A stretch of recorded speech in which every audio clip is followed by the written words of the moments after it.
Seems to be working. Okay, so have you guys met the concept of moral hazard? Econ classes, never heard the term moral hazard? Okay, well, if you haven't, you've lived it. So I want to talk about it for a second. So you can glance through that if you don't feel like listening to me. But basically, what I want to highlight here is that moral hazard, I mean, the two words work fine. There's a moral element to it, and there's a hazard element to it. Basically what it is if an individual does not take the full consequences of their actions, someone else does.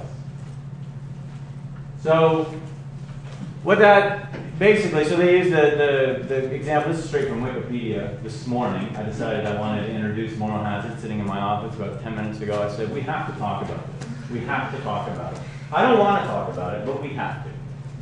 So why are we talking about this? What bee is in my bonnet that I want to talk about moral hazard?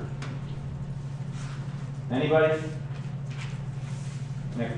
Because we're talking about tax planning and you can use that to manipulate things. One would think, right? So this absolutely applies to tax planning, but that's not the bee that's in my bonnet right now. Just letting us recognize the fact that, like, if we avoid paying taxes and we're not paying taxes, like, the rest of the country is going to be burdened by the fact. Agreed. If you don't pay taxes, the rest of the country will be burdened. It's still not the bee in my bonnet, but we can use that. That's a perfect analogy for what I really want to talk about. Nobody? The midterm exam. We're having people come to us now and say, throw me a lifeline. I did horribly on the midterm exam, and now I am very scared of the consequences. And believe me, I understand that fear. But you need to understand that's moral hazard. If I remove the consequences from your performance for whatever reasons you had it, then I am putting the burden on other people. So, there's a background story to this. There's another moral hazard problem that has arisen with this midterm exam. We've had multiple people game the system and basically fall ill and get a verified doctor's note and skip the exam. So that's, for me, the bigger moral hazard problem. And I can't accuse anybody, any specific person of anything, right? The system is flawed. We have to excuse people who actually are sick enough to miss an exam. Another issue. How sick do you have to be? But it's happened, right? And so we have a small subset of us who have missed this thing, and it looks like have sort of dodged a bullet, right? Instead of having a 20% on an exam, they got it shifted to the final exam. Feels completely unfair to me, and I think to other students. We've had it expressed. Now, there are people who legitimately get sick. I'm not saying there aren't. But we know for a fact, you all know for a fact, the system is being gamed. And we are losing. So that's a bigger fight for another day. But for this term, it's absolutely a moral hazard issue that we are trying to work out. How do we solve this? And we don't know. So we're working on it. Okay? So we understand that the desire for a lifeline. We get that. We'd love to throw you a lifeline. But we have to stay true to the policies of the course and be fair to all of the students who don't need the lifeline. So, are there any questions about that? All I can say is we will let you know when we think we have sorted something out. Because ultimately you get to weigh in. If you think what we come up with is unfair, you get to talk about that. And so that'll come up then. Any questions, any comments? This is upsetting stuff, but it needs to be talked about. Much less upsetting, of course, is tax planning. So let's move on, and today we are going to have an adventure. So the first adventure is going to be a nice, gentle adventure, which is the bunny slope. So we're going to talk. So by the way, we did not finish the other two problems. I'm making the executive decision to lead you to the video that I recorded yesterday. It's like 14 minutes long. You can skip through the commercials and watch it in like 8 minutes. Right? So that stuff is really just, those 4 questions we're introducing to us. How do I really come up with marginal tax rate? What does it really matter if I defer things? things like that. So very basic concepts I don't think need time in class. If you disagree, then I can talk to you about it offline. But here, we just want to look. So now what we're going to do essentially for the rest of the course is apply what we know. So when we talk about integration, what we're talking about is saying there's not a whole lot new to learn.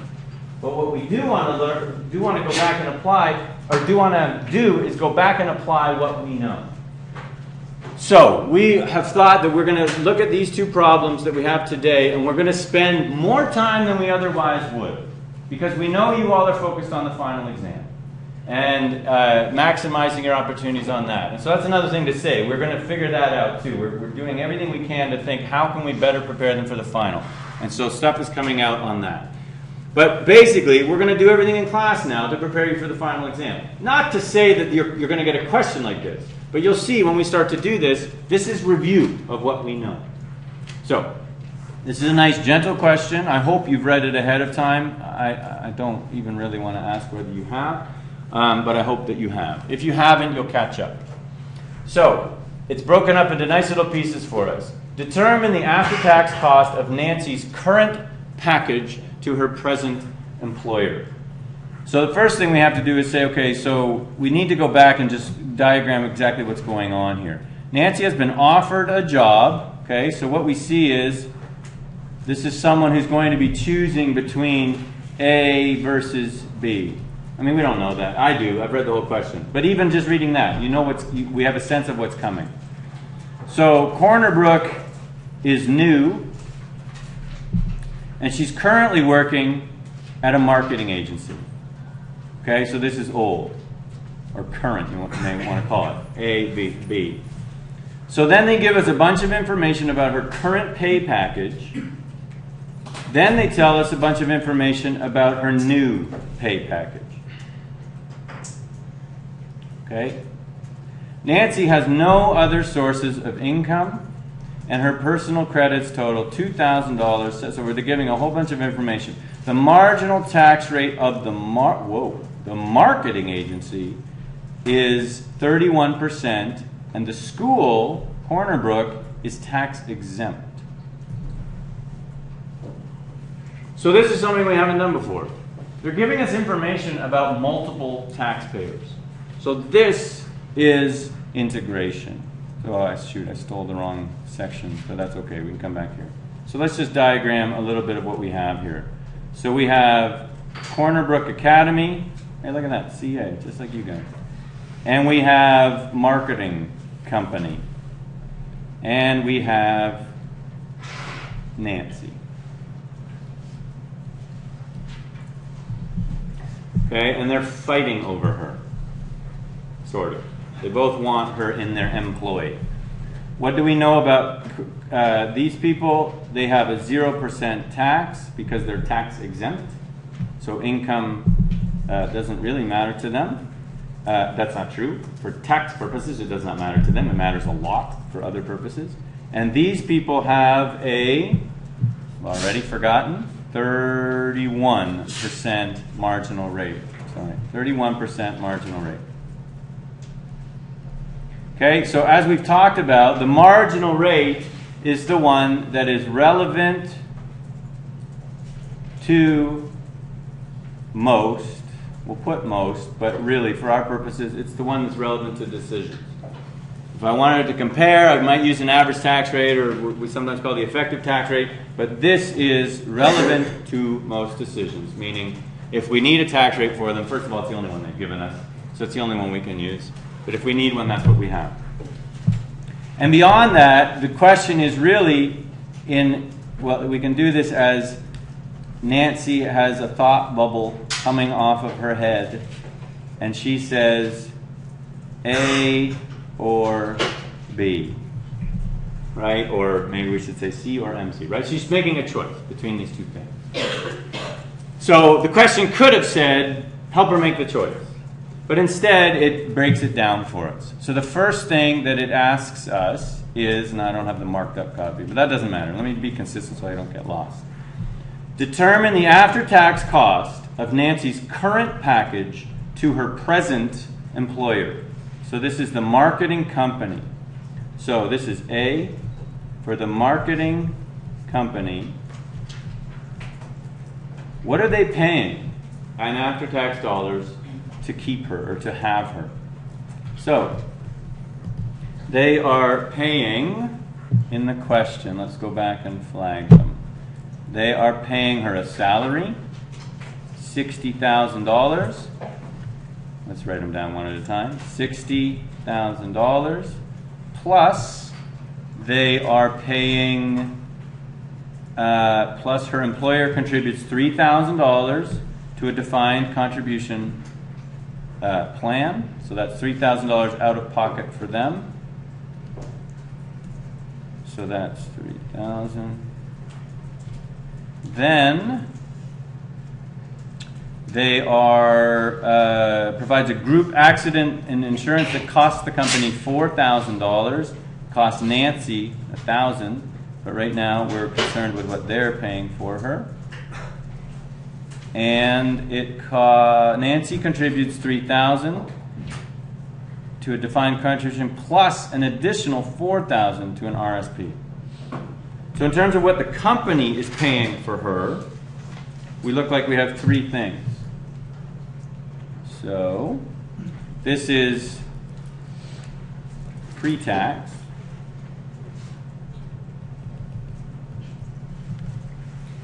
So, so we don't have to flip back and forth. This is salary. This is RPP.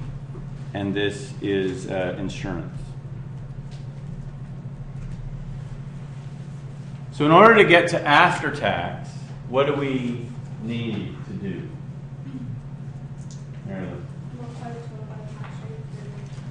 Multiply the total. So you want to add these things up and get $67,000 they're out of pocket for her? Is that okay? So what assumption or what conclusion has Mary Elizabeth made when she says add them up and then apply the tax rate? Right. It's all deductible. So is it all deductible? Oh, you're right. This is stuff we learned. Now I know, I memorized the sections in the Act, so I happen to know the section. Okay, so are these deductible or not? Remember a table. Remember a chart. Can't remember. So are they? So salary, absolutely deductible. Is RPP deductible? How's the taxation of registered plans work? What goes into a registered plan? Pre-tax dollars or after-tax dollars? Pre-tax dollars? Pre-tax, meaning we will not tax it this year. Right? So it's deductible. Insurance. Are they allowed to deduct the cost of an insurance plan for their employees? Yeah. Okay, so it is all deductible. Mary Elizabeth was right all along, and so the tax paid is 31% of this number. Now I actually broke it out. So what do those add up to? 18. Anybody do the math? 27.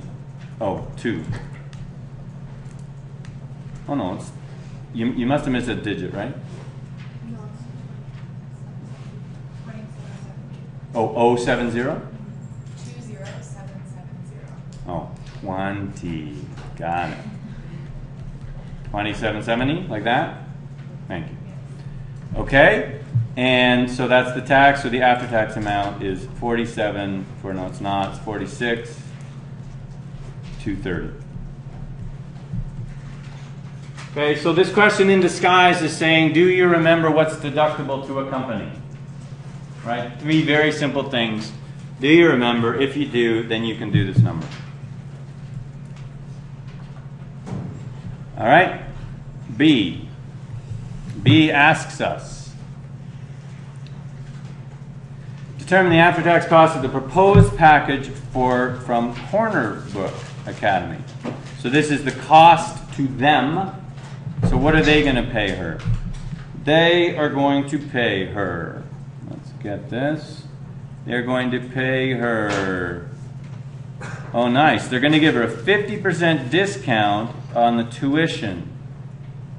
So basically, they're going to give her a value of $7,500. She'll pay $75,000 when she normally would have paid $15,000. Now she's going to get lower salary, $50,000. She'll be eligible to join a defined benefit pension plan that will require her to contribute $2,500. So that's not a cost to them. And the school will contribute the remainder required. Oh boy. So defined benefit plans differ in that each year somebody's on the hook. It's either the employee or the employer, or somebody's on the hook for the difference in what we haven't earned and what we've earned. In this case, it looks like the employer is on the hook, and so it fluctuates. And so we don't know the number. They're going to pay something in for her each year, but we don't know the number. But then, of course, they bail us out right here. Employer contributions have traditionally been about 10% of salary. About. So, we are going to need to make an estimate. And we've been given a number that we can use as our estimate. So let's make sure we go back and start filling these in. So for her, they have $50,000 of salary. They have a $7,500 discount. They have $5,000 in RPP. Okay, but we want to flag this one. This is an estimate. That's not a known number. That we basically said, okay, what do we think? In expectation, what should it be? But we don't know. Okay, and then let's go back. They are going. So we picked up the 5,000. Health and dental plan benefits are provided with no employee payments. Whew. Would be nice. This costs the school $7,000. That's a pretty sweet deal. So $7,000 in insurance. So that's insurance. That's salary. This is a discount, or you can call it free tuition. And we go back and say anything else. She's also hoping to be a chaperone for next year's school trip to Greece and Italy. Chaperones don't pay, but the school is going to pay $5,000 for her to go to Greece and Italy. Not bad. Is that a cost to them to have her as an employee? Well, so this is interesting, right? Would they have to pay it or not? So let's just say the trip. Let's consider it. Do we want that in there or not? First of all, this is an isolated question. So we're asked, what is the after-tax cost of hiring this woman? And if you look at it that way, you would say, absolutely, they have.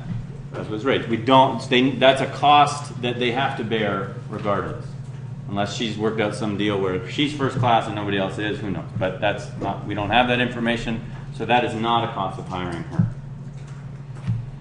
Okay, so that's the extent of what we know about them, and so we go back and we do some adding up, and we get 60, make sure I go to my same numbers, yep, $69,000. That's pre-tax. How much tax do they pay? Did I do it wrong? I have 69. Okay. Thanks. Okay. And how much tax do they save because this is an expense? So which of these things are deductible to them? Is salary deductible to them? Is anybody going to stop me? Is the tuition, the free tuition, deductible to them? Does anybody recognize the fact that what I'm doing now is useless? Not the whole class, just this. Does anybody recognize that? Aren't they tax exempt? They're tax exempt. So tax does not matter. This is both pre-tax and post-tax. Okay, so the cost of the company is tax is irrelevant. Feel free to go through and apply a 0% rate to everything, but I would recommend spending your time elsewhere. like on Facebook or somewhere else. Okay, so that's it. So you can look at this and say, wow, tax exempt status is expensive. Right? This company needs to pay $69,500 to hire this woman. We're assuming that she's of equal value to both of them. They only have to pay $46,230. That's a lot. That's a big difference. Where does that difference come from? Who's footing the other part of the 46 to get it? So it's roughly 67 versus 69. So they are paying her more, but that's, squint, and that's the same number. Who's footing the bill? Like their taxes, their income is taxable. Right. Their income is taxable. So you and I, everybody else in the country, is contributing $20,000 to their hiring of this woman. Doesn't that seem backward? Doesn't it seem like we should be nicer to our charities? Shouldn't it cost them less to hire people? This makes it hard for them to compete for people in the marketplace, doesn't it? Cost them 69, what it cost somebody else 46. So what's the missing piece? Their overall tax would be less. Right, their revenue is not taxed, right? And nothing is taxed. So when we look in isolation, we go, wow, we're really mean to our charities. How can they ever hire anybody? They can hire people because the other side of the equation, they're not being taxed on either. And these people are. Okay, so just a little side note, logic check. I mean, I would love if you all developed a smell test talent. It's so useful in tax, absolutely, but in life, if you just look at numbers and you go, should that number be bigger or smaller? That will save you a lot of grief in exams. Of course, it may cause you grief because you'll say, I don't have time. I've got it the wrong way, but I don't have time to fix it. Determine the after-tax value of Nancy's current pay package to her. Okay, so a lot of the numbers should be the same because we just did the out to them. So a lot of those should be the same as the in to her. So the current pay package to her, let's just get what she's receiving. So under... what does she receive? And then you can do this any number of ways. I want to do it the way that lays out every number in a sort of a gross basis. And then we'll talk about this. So what does she receive from them? So let's cheat up here. She receives $60,000 of salary, correct? She receives their contribution to her RPP and her own. So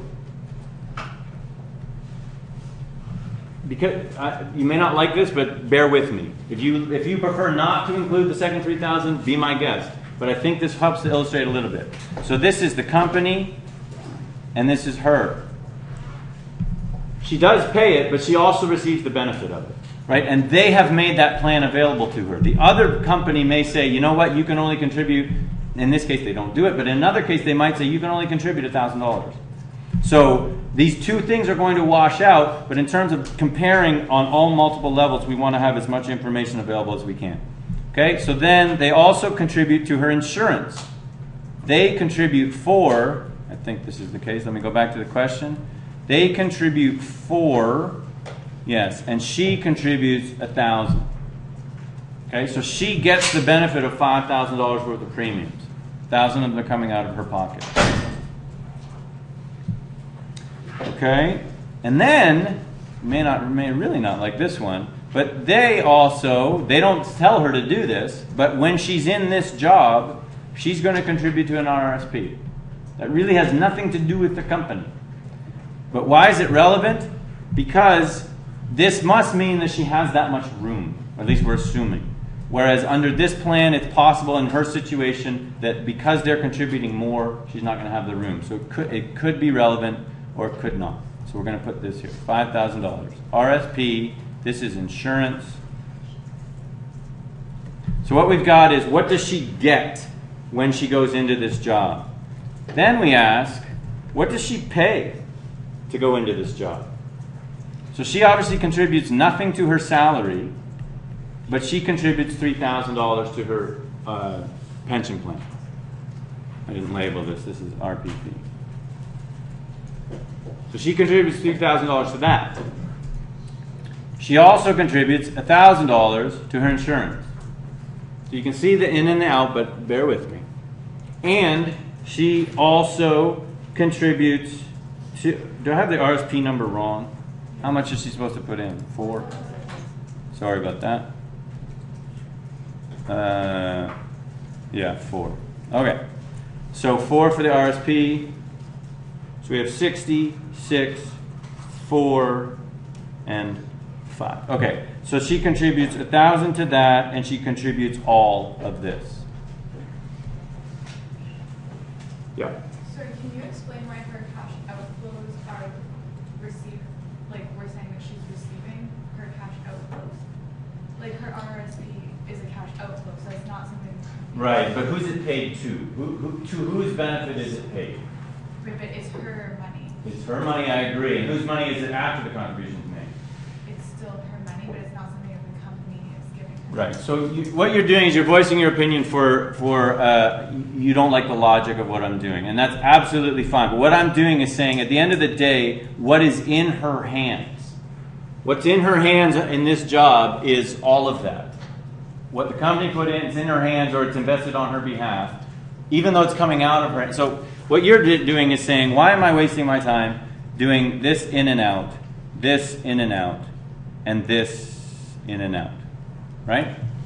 Right, because she could decide to contribute as much as she wanted, and it's irrelevant to what company she's with. We don't, that's the assumption that you're making. I'm making the assumption that this may be a constraint of the particular job. Because we can't always contribute as much as we want to our RSP, right? What limits us? 1, income. 2, you can't max out an RSP and an RPP.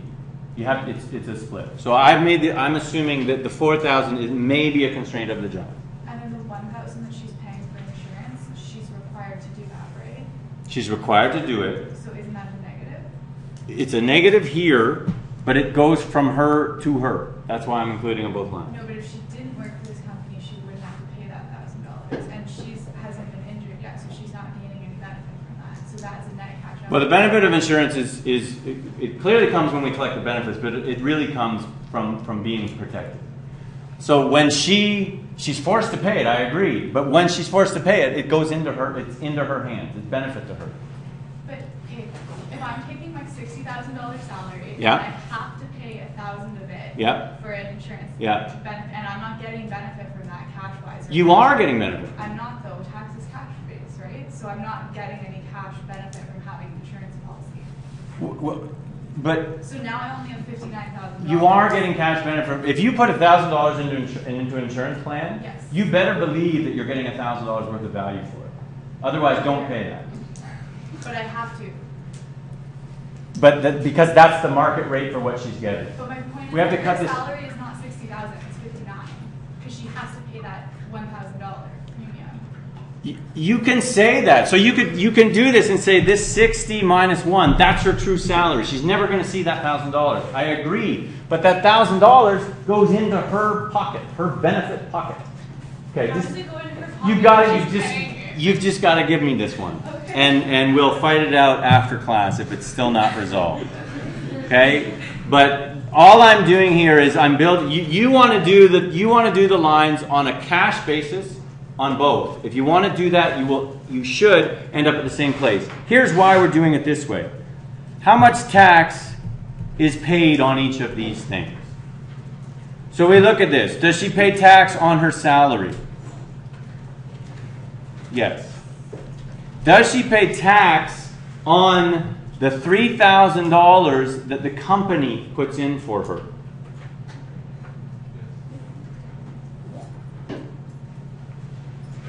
That the company puts in for her? Okay, well, we got to go back and review this. So we've got 60 so far. The company has said, is that $3,000 her money or their money? It's their money, but she is not taxed on it. Okay? Then they pay insurance for her. Is that tax?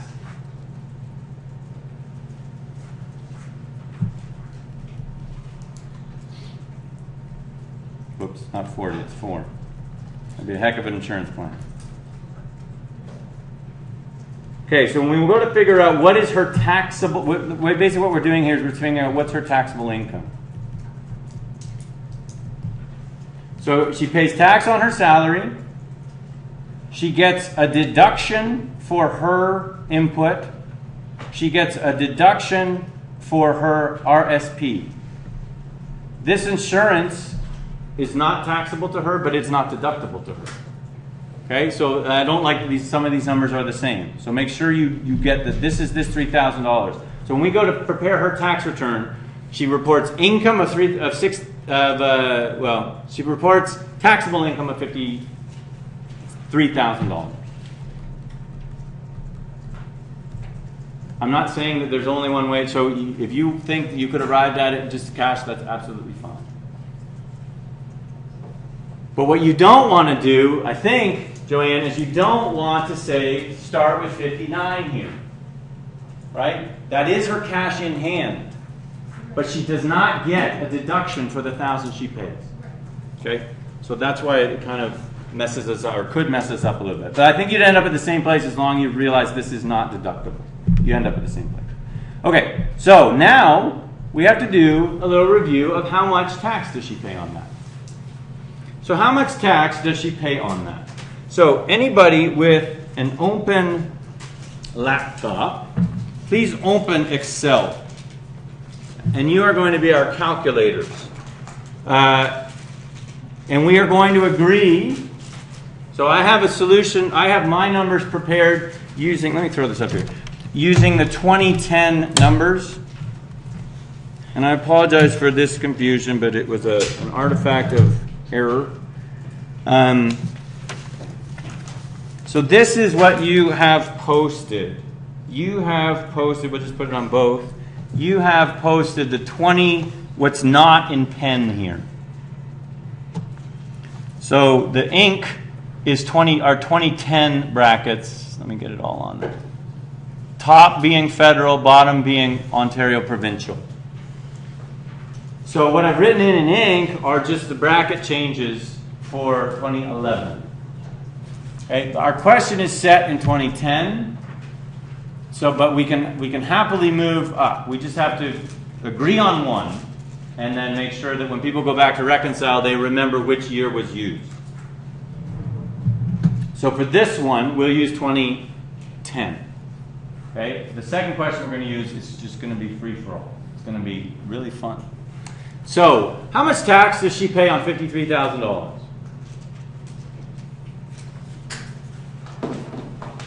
If you have a laptop open, you should be able to do this fairly quickly. So do it, and then we'll work through how we get there. And if you don't have a laptop open, just do it mentally and think, okay, how would I do this?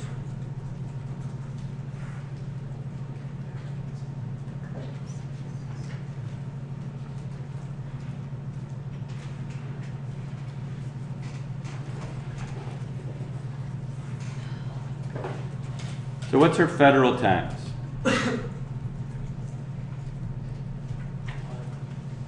Yeah. Question, would the federal deductions apply to the material income as well? Yep. These ones do. Almost all do. There are very few that the provinces don't allow that the federals do, but some policy things. But none that we've met. Is that true? I don't think we've seen any deductible expenses that are not allowed in Ontario. I can check that, but for our purposes, we will not throw one at you that is for one and not the other. That's for sure. Taxable income will be the same. So how do we calculate tax? Well, we look for the bracket. So we're using the ink numbers. So these are the ones that you have. So what bracket is her top money in? Is it in here? Is she in excess of 40 but below 81? So she's right here. So all we do is take 6146. They do the work for us on the first bracket. So that's her tax on her first $40,970. Then we just have to figure out how much tax does she pay at the 22% rate. And that is 53 minus that bracket, which is 4970.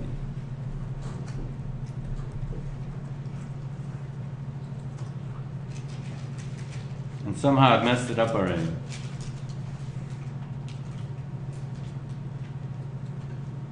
I don't know where I got my numbers from. Okay, so my numbers are wrong now.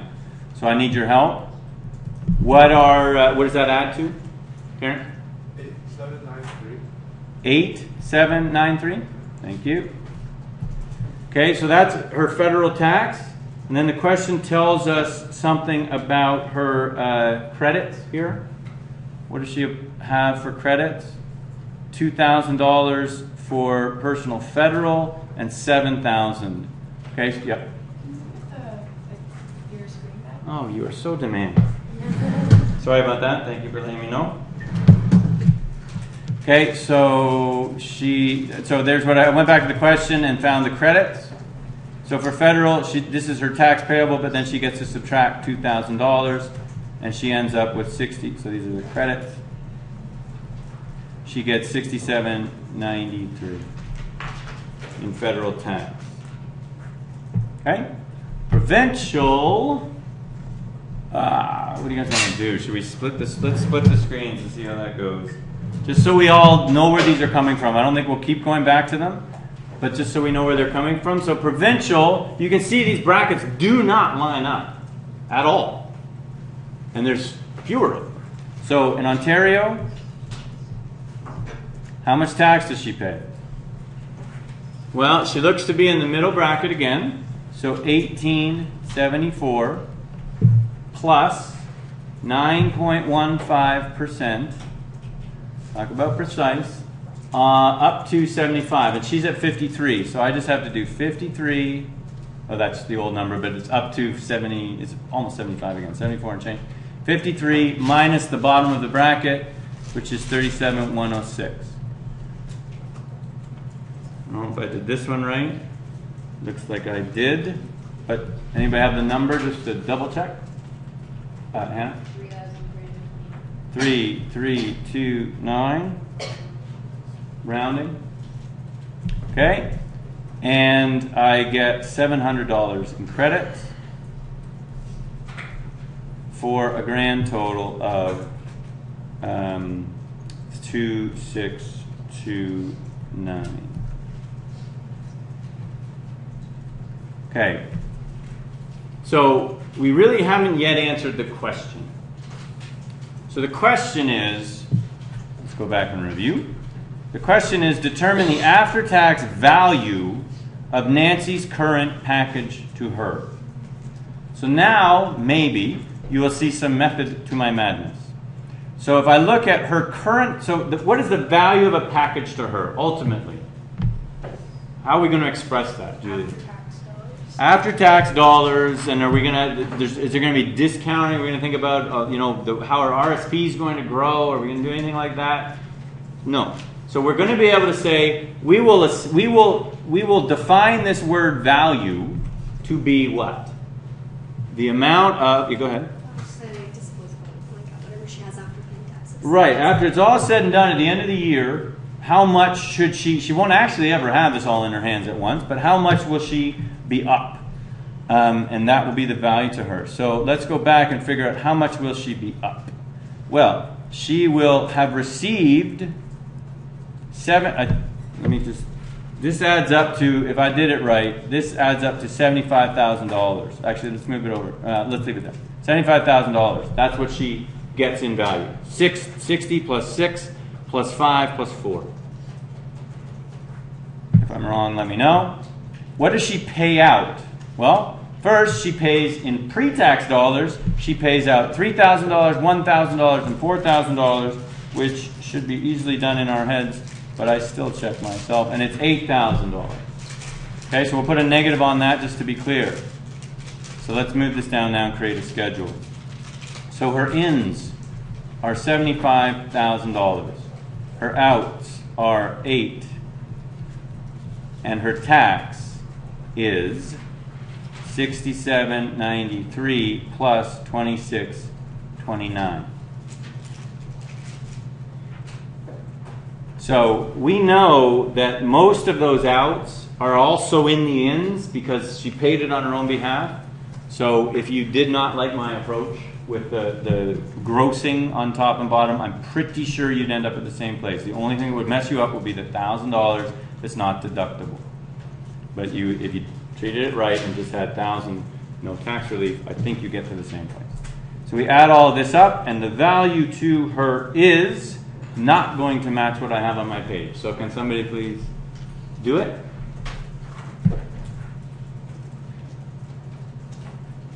You guys remember elementary school when we all used to race to answer the teacher's questions? I got. Oh. Okay. Anyway, Brenda, do you have it? 57, 578. Okay? Seems like a nice number. It's got some symmetry to it. So, we've answered the question. So we think this is the value of the package to her. Value to her. Okay? So, the next question is, before we go back to the paper, what part are we in here? C? So what is part D going to ask us? What's part D going to ask us? Which option should she choose? Well, it's going to ask us which option should she choose. But what's it going to ask us to do? Because we know something about option A or B, however you've labeled them. We know something about option, the first option.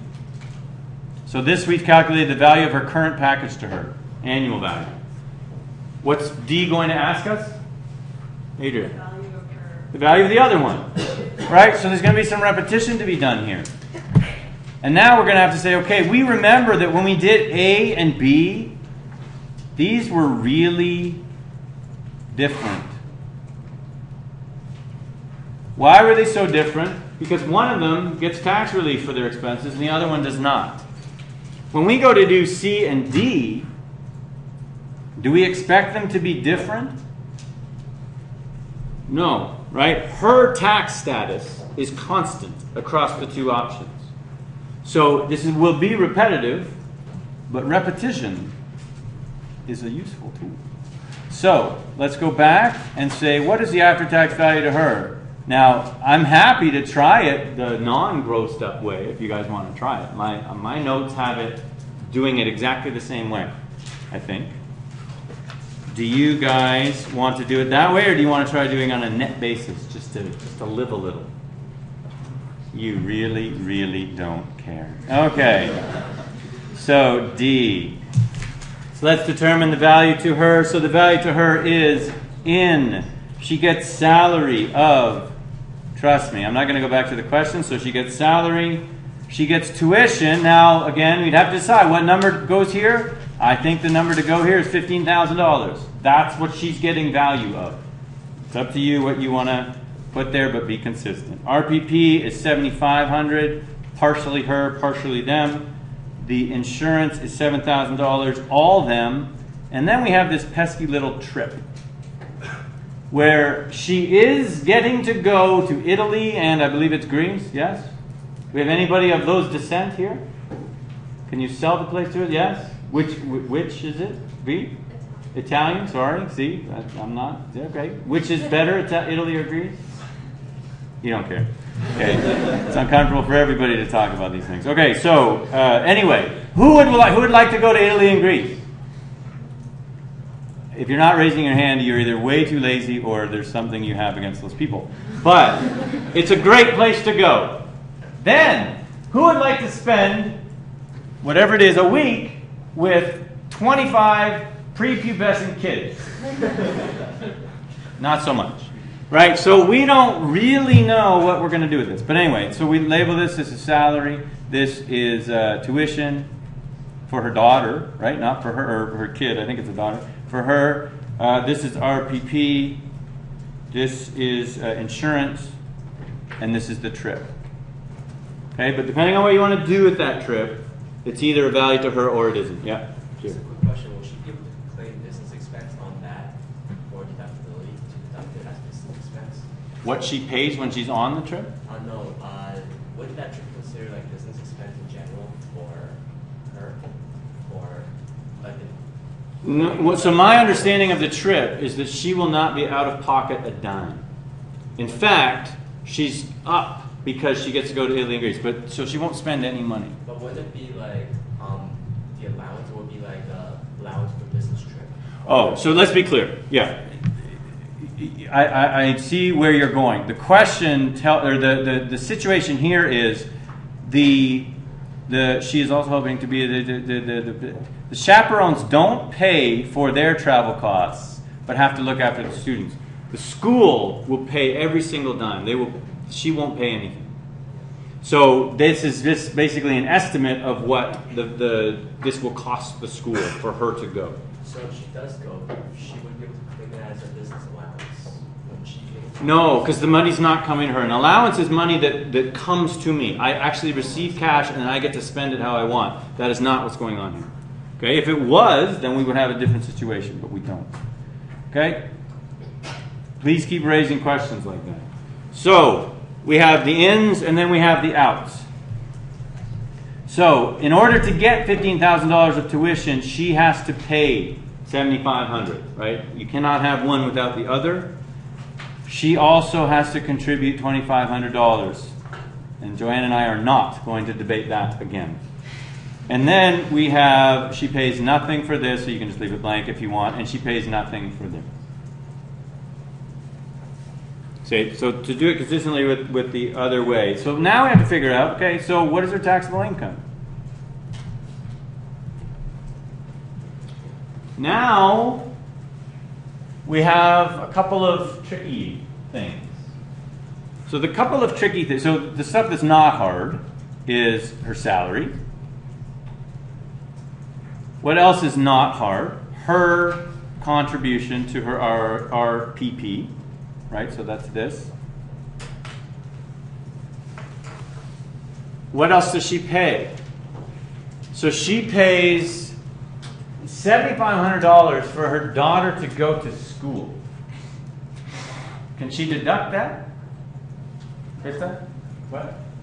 No, she can't. Does she get any tax relief for it? She does. How old is the kid? It comes in the form of a credit, right? So you all, if you've made any income, you're getting credits for the tuitions that you're paying here. Same for her. So this will not affect her taxable income. And I think this child is a minor, actually, right? So this is not a university. So I don't think she even gets a credit for this. This was a big deal in the provincial election, probably before you guys were aware that someone wanted to extend these and then didn't. Anyway, so but we have two things here that we didn't meet before. We met the insurance before, and we realized she does not pay tax on what they pay on her behalf. Right? She will be taxed if she ever ends up collecting, and she will be taxed when she withdraws their contribution to her RPP. Right? So, what about these? Is the 70? So it's clearly going to be, the number is going to be 7,500, or it's going to be zero. Is that $7,500 taxable to her? So we just talked about, is the $7,500 that she pays deductible? We concluded no. That's done. What about the $7,500 that the school technically pays on her behalf or on her child's behalf? Is it taxable? So we could go to the Act, we could search, but instead, of course we do want to do that, don't get me wrong. But what's your intuition? Not just your intuition, but your reasoning. It's personal use. So is her net worth increased because of this? I remember that. Chichi, where are you? That's a benefit. It increased her net worth. What's the other part of it, though? We can have things that increase our net worth, but they may not be taxable to us unless they are work-related. Gained because I work for this company. So does it meet those two criteria? Increase her net worth? Absolutely. She's going to have a snotty-nosed kid, which apparently is a good thing. And she is going to have, sorry for anybody who went to private school. That was not a dig. It's just trying to lighten the thing. So she's going to have a more well-educated kid, and She got it because she works there. That, my friends, is taxable. Okay, so that's a benefit. It's basically what they've done is they've said, we're actually going to pay you $57,500. But we're not going to hand you the $7,500. We'll just put it into the company's, or we'll put it right back into our bank account. Nothing will happen. But the substance of the transaction is that something happened. So this is $52,500. Okay, so we can go through and do the calculations again. Let me give you these sums. So this is 84. The ins are 84,500. The outs are 10. And then we have to come up with the tax again, right? So I don't think we'll waste our time repeating the, although I don't have full faith in my numbers. Shoot, I don't, because I used the wrong bracket. But it's in the ballpark of federal is 6699. That's federal. This is going to be a little bit off. And then the other one is going to be 2582, and I think it should be right.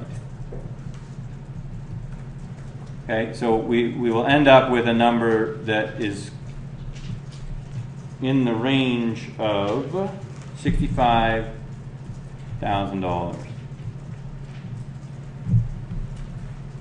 So we want to compare that to, from part C, we got 57,578.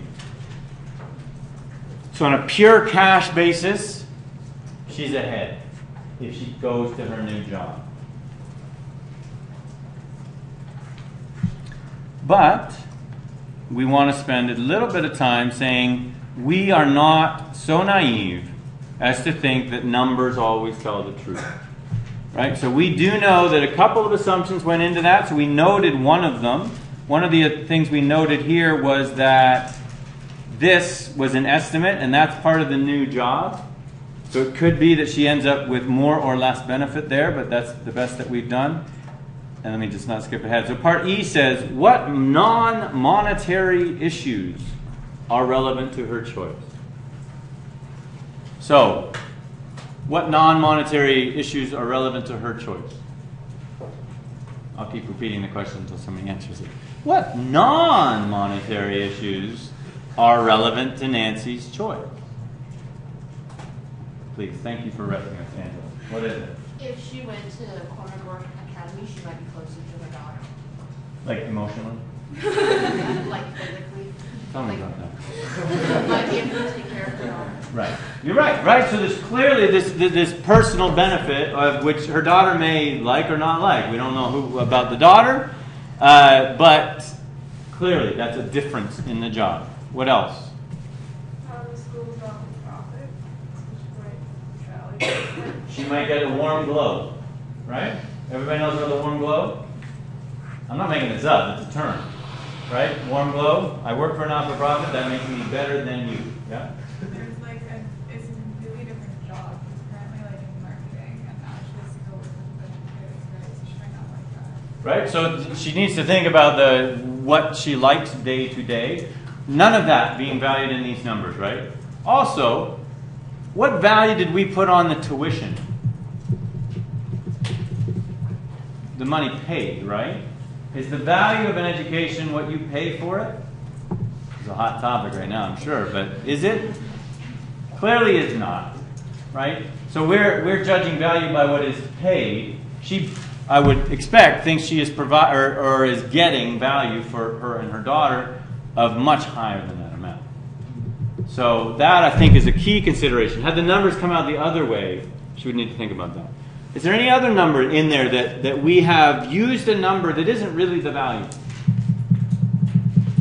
But we've done the best we could, right? We have a number available, and that's the input. But what really matters is the output. We know nothing about who's managing the money in these pension plans. How good they are at it. If they don't even know, right? But there's nothing she can do about that. But that's a variable thing. Any other things? All right. That's good stuff. So